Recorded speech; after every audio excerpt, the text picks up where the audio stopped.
Sejam bem-vindos ao podcast Viver Ativo.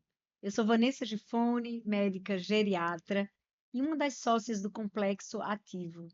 Hoje iniciamos a nossa série de podcasts fazendo alusão ao Janeiro Branco, um mês que se comemora a prevenção, o estímulo ao cuidado com a saúde mental.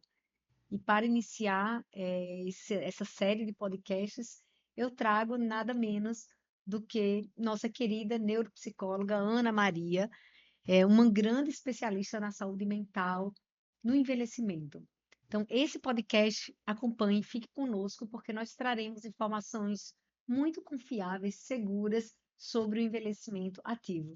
Seja bem-vinda, Ana. Muito Obri- obrigada pela sua presença. Obrigada, Vanessa. Eu que fico feliz, né? Agradeço a oportunidade de discutir um tema assim que é muito importante, de bastante relevância e que eu acho que o público precisa discutir, ter informação. Acho muito importante. Muito obrigada, né, por essa oportunidade da gente estar juntas aqui.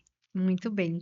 Ana, nós sabemos que a doença mental é uma grande epidemia, né, nos dias de hoje. E se a gente for falar em depressão, depressão na terceira idade, a gente sabe que dos grupos populacionais mais acometidos com a depressão, a população idosa acima dos 60 anos, ela sofre bastante com essa doença, né? Segundo dados do IBGE, no público entre 60 e 65 anos de idade, 13% dessa faixa etária sofre com a depressão. Imagine, né, numa população ainda mais idosa. E a gente sabe que existem causas bioquímicas, né, dificuldade na produção de neurotransmissores que podem justificar essa depressão, mas existem outras causas também, como causas biopsicossociais.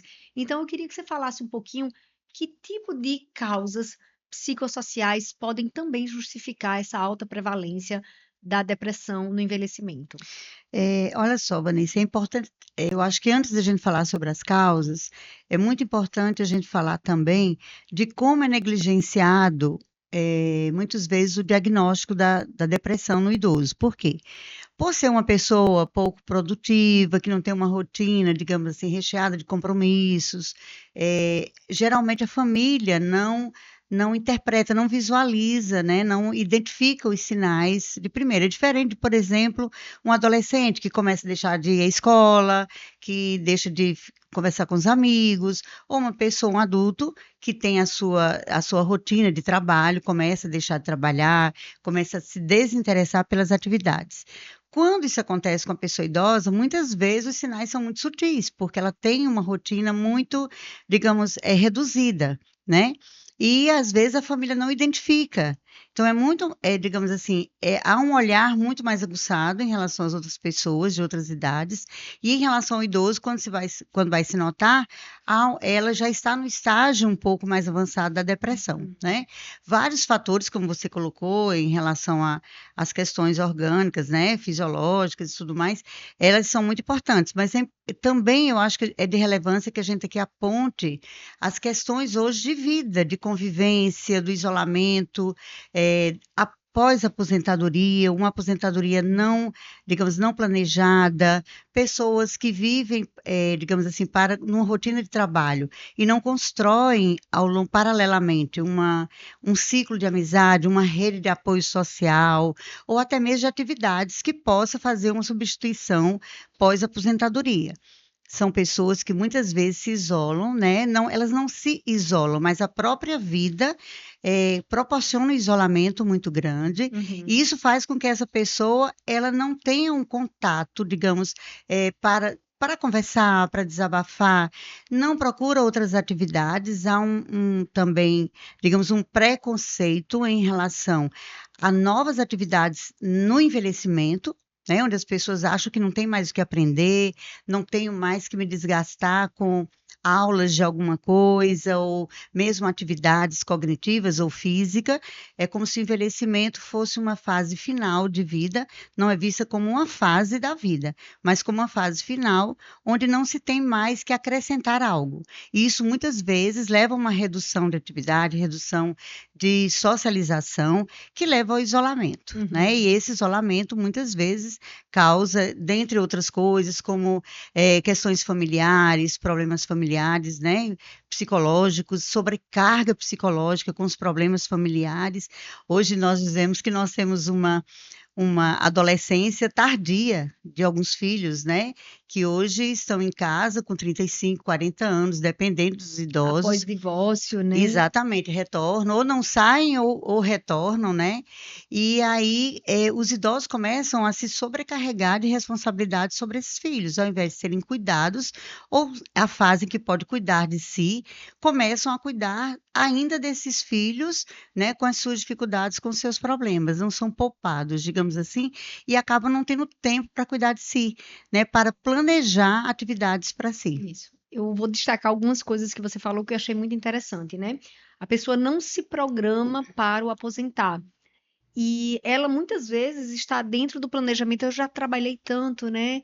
E agora eu quero me aposentar. Só que as pessoas não se aposentam do trabalho, elas se aposentam da vida, né? Uhum, Essa semana eu escutei um slogan que falava disso mesmo, assim, você precisa se aposentar do trabalho e não se aposentar da vida, né? Se retirar da vida. Então, a ideia é que eu vou deixar de trabalhar e eu não quero mais nenhum compromisso. E essas pessoas vão tendo uma vida sem rotina, uma vida ociosa, né? Sem traçar realmente um planejamento. Hoje a gente sabe que quando a pessoa se aposenta aos 65 anos de idade, ela tem mais um terço da vida pela frente. Ela gozou aproximadamente 2 terços de vida e hoje a expectativa de vida no Brasil, ela vai por volta dos 80 anos de idade. E muitos, cada dia que passa nos consultórios, pessoas com 90, 95 anos, 98 anos de idade estão chegando, né? E eu queria destacar também, dentre os fatores psicossociais, a questão das perdas, né? A gente sabe que o processo do envelhecimento, ele é acompanhado da perda fisiológica da função de alguns órgãos, mas também de perdas sociais, perda de entes queridos, de amigos, né? De parentes, perdas muitas vezes socioeconômicas, né? Papéis que você tinha, uhum. por exemplo, como chefe de uma empresa, como chefe de uma família, e de repente você vai perdendo esses papéis e a perda econômica também, né? Muitas pessoas após a aposentadoria, elas perdem uma parte do seu salário ou ao invés de terem que simplesmente se manter com aquele salário, precisam acabar arcando com o custo de filhos, de netos, de bisnetos, né? E acaba que esse planejamento salarial que foi feito para a aposentadoria, ele vai tendo que ser dividido e redividido para arcar com os custos da família nesse processo da vida que deveria ser somente de gozar o que você, né, trabalhou e se planejou ao longo da vida. E há também digamos assim, um certo equívoco na questão assim do continuar trabalhando. As famílias, né, por essa questão do mito em relação ao envelhecimento, agora minha mãe e meu pai vão poder cuidar do meu filho, vai poder cuidar do meu neto. É como se a pessoa, tendo mais tempo, ela agora vai poder assumir responsabilidades dos seus filhos. Né, com os netos, levar para a escola. Ok, isso é legal, é maravilhoso, desde que seja uma escolha e que seja algo combinado, mas não obrigatório, e que não tome o tempo do Do autocuidado. autocuidado. Né? Então, muitas vezes as pessoas, não, agora eu vou me voltar para os meus netos, ou me voltar para os meus filhos, seja lá o que for, mas não pensa em si como um sujeito produtivo, Uhum. né? Produtivo no sentido talvez não mais financeiro, mas de se engajar num programa digamos, social, num programa religioso, num De aulas programa de continuadas. aulas continuadas, né? Do autocuidado mesmo, de se Uhum. conhecer, de continuar a estimulação, né? Cuidar Uhum. do seu físico, cuidar da sua cognição. E isso muitas vezes não está no programa.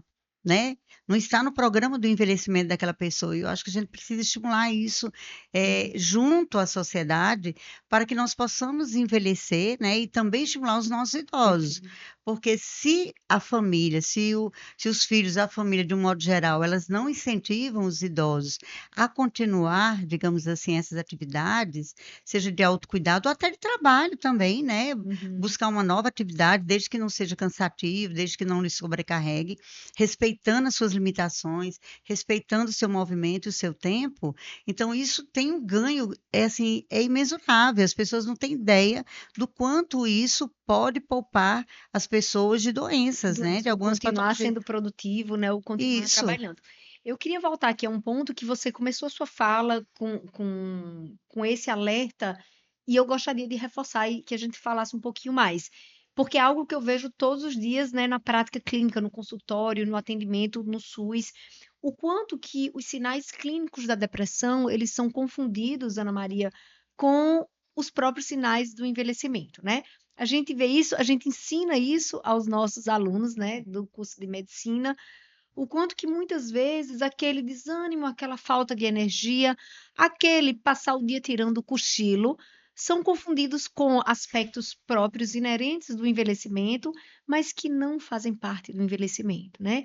Então, um jovem que passe o dia todo dormindo e chega à noite e continue dormindo, alguém já levanta o alerta. Esse jovem Uhum, deve estar uhum. deprimido, ou que passa Tem o algo dia todo errado, dentro do né, com carro. Tem algo ele. errado. Era para ele estar querendo sair, conversar e estar com os amigos, mas quando isso acontece com o idoso, a gente acha que é normal passar o dia todo Uhum, tendo o desejo de dormir, de continuar cochilando. Ah, mamãe, a gente chama a mamãe para sair de casa e mamãe diz: não, eu prefiro ficar em casa. Ah, mas isso é normal, isso é do envelhecimento. Ou muitas vezes, mamãe não está querendo comer. Ah, mas é normal, a pessoa envelhece e ela vai emagrecendo mesmo, né? E aí eu chamo muito atenção para a resiliência que esses indivíduos vão acumulando ao longo da vida, né? Eu digo, eu costumo usar uma metáfora que eles vão ficando com a casca grossa, né? Então, uma pessoa jovem com uma depressão grave é muito fácil de reconhecer. Essa pessoa passa o dia chorando, passa o dia em cima de uma cama, mas uma pessoa idosa, essa depressão ela vai minando a qualidade de vida, porque vai minando os vínculos sociais, as conexões sociais, depois vai trazendo queixas cognitivas, é o famoso esquecimento, são os uhum, brancos, é a dificuldade de atenção, de concentração. E às vezes, quando a família nos leva esse idoso ao consultório, é quando está preocupado com doença de Alzheimer e uhum. negligenciou todos os outros aspectos da depressão. É. E assim, digamos assim, essa negligência ou esse equívoco, né, que a família a gente percebe que tem uma origem nos mitos sobre o envelhecimento. O que a gente pensa sobre o envelhecimento faz com que a gente avalie o idoso no seu comportamento, dentro do que a gente pensa, como é. Então, se eu acho que o envelhecimento é alguém que vai ficar parado, que isso faz parte mesmo de ser velho, eu não vou dar valor ou importância aos sinais, que até uma irritabilidade, até uma impaciência, uma ansiedade exacerbada, que Uhum. também podem ser sinais, né, de depressão, você Sim, sabe disso. E muitas vezes não, é ranzinza. É porque tá ficando, isso aí é coisa de velho. Então, isso é coisa de velho, esse termo passa a justificar, né, muitos muitos sinais, comportamentos. e aí isso, digamos assim, ocorre uma negligência devido a isso. Né? Um Uhum. equívoco, onde eu estou equivocada ao pensar sobre o envelhecimento dessa forma, e aí eu não consigo enxergar que isso pode ser uma sinalização de uma patologia que está no início e é mais fácil de tratar, e Uhum, que a gente pode ter várias estratégias para manusear. E uhum, muitas vezes, quando vem cuidar, já está num quadro mais moderado, avançado da doença, como a depressão, de muito mais difícil uhum, tratamento e manejo, para que essa pessoa se engaje, digamos assim, em uhum, algumas atividades. E é bem verdade que o oposto também, né, acontece, onde às vezes a pessoa idosa quer sim continuar suas atividades, ela quer dar continuidade, digamos assim, a essa produtividade de outra forma, e os filhos acham que não é mais próprio porque não condiz com a idade. Então, uhum, muitas vezes, tem alguns idosos, eu quero dançar, então eu quero ir para um baile, eu quero participar de coisas de idosos, eu quero viajar, né, de uma agência, com uma agência e tal. Não, não vou deixar, porque está sozinho, porque não é uhum. prova. Olha a sua idade. Isso É, não é para a sua idade. Como é que você vai para uma academia? Não é para a sua idade. Eu vi um dia desses alguém falando assim: gente, idoso não é feito para água. sério? Idoso não é feito para. Não, não é feito para água, é feito para musculação. Porque as pessoas acham que idoso não pode fazer musculação. Acha que idoso tem que fazer só hidroginástica. Não estou Sim, desmerecendo a entendi. hidroginástica. Não é isso, né? Mas acha que quando vai direcionar Você ou só pode ser alguma orientar, coisa que amorteça o impacto, né? Digamos você assim. vai Que poupe o orientar, idoso. orientar algo para o idoso, não, faça hidroginástica. Vai fazer alguma coisa assim com seus coleguinhas, né? Entendi. Como se a pessoa não possa ser inserida em atividades que são tidas para jovens, né? Uhum. Então, acho que a gente tem que desmistificar É, isso, o que é para jovem, o que é para o idoso, para que a gente possa também proporcionar essa inserção dentro perfeito, dessas atividades e que ele também possa se reconhecer como uma pessoa que possa participar disso, né? perfeito. Bom, aproveitando que nós estamos no Janeiro Branco, mês de conscientização sobre a saúde mental, vamos falar um pouquinho, Ana, sobre o tratamento da depressão, né? Como geriatra, nós somos especialistas em escolher as medicações mais seguras, com menos risco de causar efeito colateral, com menor risco de interações medicamentosas, né? Uma série de medicações que são utilizadas pela psiquiatria em geral para o tratamento da depressão no jovem não devem ser utilizadas no idoso ou devem ser utilizadas com cautela. Então, justamente por isso, a gente tenta tanto bater na tecla do idoso que é importante não se confiar exclusivamente no tratamento medicamentoso, porque muitas vezes, para tratar um quadro depressivo, se eu confiar exclusivamente no controle medicamentoso, eu vou precisar utilizar altas doses de antidepressivo. Mas se eu lançar mão de estratégias não medicamentosas, eu vou poupar aquele idoso, não que o tratamento medicamentoso seja dispensável, Uhum. ele é fundamental no envelhecimento, mas com uma terapia mais integrada, eu vou poder não só oferecer um melhor tratamento, mas oferecendo menor risco de altas doses medicamentosas ou de interações medicamentosas para esse idoso. E eu queria que você falasse um pouquinho como é que a gente pode, né? Quais são as estratégias que a gente pode utilizar para o tratamento do idoso com depressão? Olha, eu tenho ficado muito surpresa ultimamente, né, com a procura de familiares para psicoterapia para os idosos, né? Algo que a gente não via há um tempo atrás. Eu acho que há também um preconceito em relação a isso, de que a pessoa idosa ela não tem mais o que, digamos assim, frutificar dentro de uma psicoterapia, de um processo onde as pessoas também acham que é muito longo, né, que é muito reflexivo, como se a pessoa idosa não tivesse, digamos assim, essa necessidade, essa potencialidade. Né? Então, eu tenho me surpreendido com isso, essa é uma das estratégias. Os profissionais têm encaminhado, porque sabem, como você colocou, que a medicação, ela por si só, né, ela não pode dar conta, muitas vezes ela não dá conta desse quadro, que envolve uma série de questões, uma série de fatores biopsicossociais, né, Familiares, de história de familiares, vida. isso, que ao longo dessa vida não foram tratados, não foram cuidados, eles não tiveram oportunidade de falar sobre isso, e hoje a gente está numa nova era onde tudo pode ser falado, então a psicoterapia é uma estratégia, sim, bem como outros recursos, né? A socialização é muito importante. Hoje, assim, eu friso muito para todos os idosos que procuram que o isolamento social hoje ele é uma das grandes causas de transtornos mentais no idoso, no envelhecimento. Inclusive, assim, dados assustadores. Por exemplo, no Japão, o número de pessoas idosas que são encontradas dentro de seus apartamentos mortos, porque moram Uhum. sozinhos e não são cuidados e não têm São socialização, isolados, isolados. independente de morar só, não tem conexões, Não tem redes de suporte conexões, social. isso. E isso tem acontecido no Brasil também. O número de pessoas que moram só e não têm conexões sociais. Porque morar sozinho não é um problema, desde que você tenha uma rede de apoio, uma rede social que favoreça você estar circulando, você estar sendo visto, você contribuindo também. Porque não é Uhum. só alguém de olho em você, é você contribuindo também para outras pessoas na sociedade se sentir produtivo. Né? Então, a socialização, eu acho que é um fator primordial hoje para que a gente possa cuidar, prevenir e tratar a depressão, né?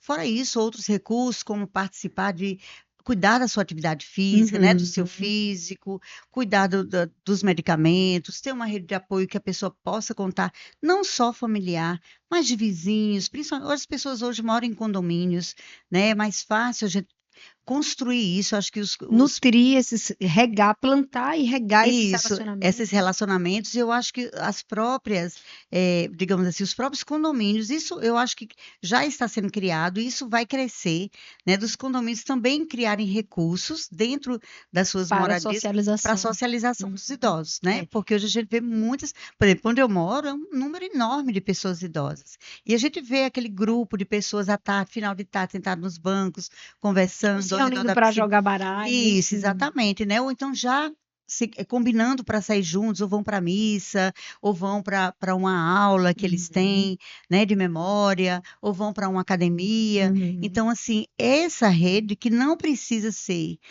digamos assim, resumida na família, ela tem que crescer, ela tem que se expandir, né? Uhum. Assim como se expande no jovem. Não deve ser diferente na pessoa Idosa, idosa. Ela perfeito. deve se continuar, né? Assim como o jovem tem sua rede social, o adulto tem sua rede social, o idoso tem que ter sua rede social. Uhum. E aí eu costumo bater muito nessa tecla, porque eu falo sempre para aquele idoso que é mais resistente à psicoterapia que o tratamento medicamentoso, ele consegue melhorar sintomas, melhorar o sono, diminuir o choro, neutralizar a ansiedade, melhorar o apetite, mas ele não consegue desatar aqueles nós que a gente vai dando ao longo da vida, né, Ana Maria? Então, Isso. por isso que é tão importante, quantos idosos hoje passam por processos de sofrimento ativo, por situações familiares, por perdas não resolvidas. Então, a medicação ela não vai conseguir resolver isso.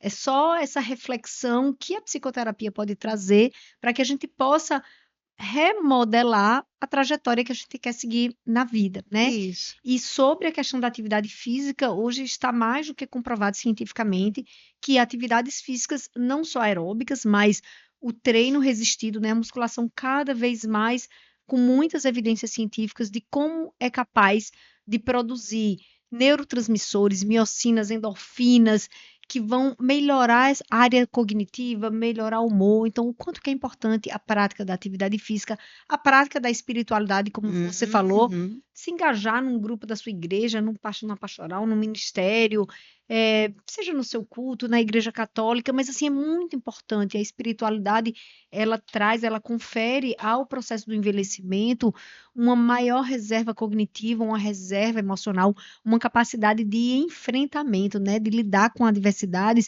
que uma pessoa que não pratica a sua espiritualidade Uhum. não terá, ou terá de forma bem mais reduzida, né? E aí hoje existem trabalhos científicos para mostrar a importância de criar um pet, por exemplo, em Uhum. casa, né? Aprender uma atividade nova, mas sem dúvida eu concordo com você. A socialização é um fator determinante no tratamento da depressão do idoso. E assim, a gente já está quase chegando ao fim do nosso podcast, mas eu queria trazer agora uma reflexão. É possível envelhecer sem depressão, né? O que que a gente pode fazer, nós que ainda não somos idosos, né, pelo IBGE, mas que já estamos nesse processo do envelhecimento, sabemos que a partir dos 30 anos de idade, todo ser humano passa por um processo de declínio nas suas reservas fisiológicas, já com alterações visíveis, pele, cabelo, músculos e alterações invisíveis, né, como alteração na produção dos neurotransmissores, alteração até na própria competência cognitiva, que vão só se acentuar ao longo do processo do envelhecimento. Então, como é que a gente pode, Ana Maria, na sua visão, envelhecer sem depressão, né? E então, me fala um pouquinho da prevenção, o que é que você acha? É, é uma pergunta bem assim, desafiadora, né? Eu acho que primeiro a gente tem que encarar o envelhecimento, né? Não como um processo degenerativo no sentido de nos levar a essa questão do fim da vida, mas Uhum, como uma fase que ainda tem muita coisa a ser vivida, uhum, né? Então, a forma como a gente encara o envelhecimento, eu acho que faz muita diferença. Quando a gente encara o envelhecimento como uma fase que eu ainda posso produzir, o autoconhecimento é muito importante, olhar para si, né? Olha o que que eu posso contribuir ainda com a sociedade, o que eu posso contribuir com o outro. Muitas vezes eu não posso contribuir, digamos assim, com profissionalmente ou ocupando um espaço em termos profissionais, ou ainda pode, mas se não for isso, eu posso contribuir me engajando num projeto social, onde eu vou levar ao outro aquilo que os jovens não têm tempo de levar.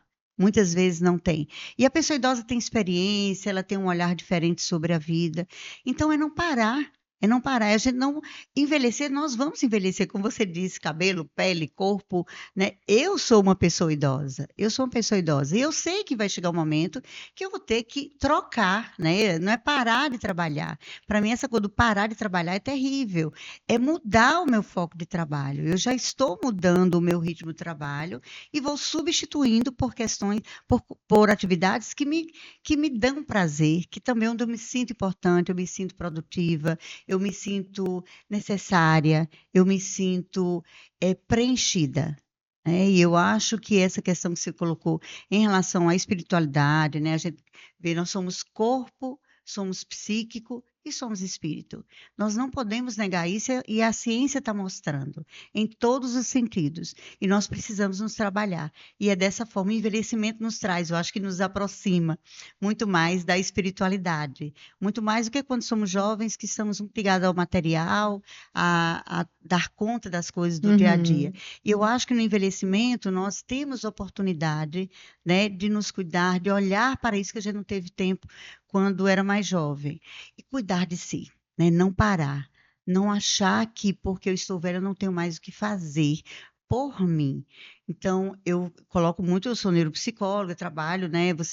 Nós trabalhamos juntos com envelhecimento. Quantas pessoas a gente percebe que adoecem devido não só ao isolamento, mas o isolamento de atividades.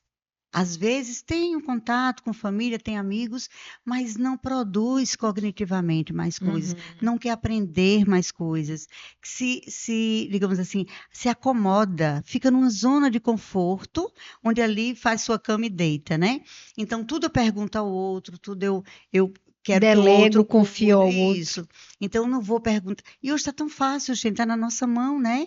Basta a gente, assim, procurar fazer lá no Google, ler um livro, você pesquisar mais profundamente e você vai ter as respostas que você quer e se tornar uma pessoa bem informada, que pode conversar assuntos diversos, que vai poder expressar uma opinião. E se não quiser se aprofundar, não se aprofunda.